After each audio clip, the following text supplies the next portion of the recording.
రోహిత్ శర్మ ఫ్యాన్స్కి కానీ హార్దిక్ పాండ్యాను ద్వేషించే హేటర్స్కి కానీ ఒక విషయం చెప్పాలనుకుంటున్నా.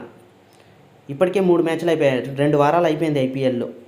పాండ్యాను హేళన చేయడం కానీ, అపహాస్యం చేయడం కానీ, విమర్శించడం కానీ ఇక తగ్గించుకోవాలి. ఎందుకనంటే ఎంత కొడితే అంత వెనక్కి తిరిగి వస్తాడు. అంటే నేనేమి అతని అభిమానిని కాదు, నేను విమర్శించాను. కానీ నిన్న మ్యాచ్లో అర్థమైపోయింది, అతన్ని విమర్శించడం వల్ల హీరో అయిపోతున్నాడు. రోహిత్ శర్మ అనవసరంగా విలన్ అయిపోతున్నాడు. సో ఇక చాలు, ఇక నుంచి హార్దిక్ పాండ్యాను వాని మానాన్న వాని వదిలేద్దాం. నేనైతే అంతే అనుకుంటున్నాను. ఒకసారి ఆలోచించండి, ఎంత విమర్శిస్తే అంత సపోర్టర్స్ పెరుగుతారు.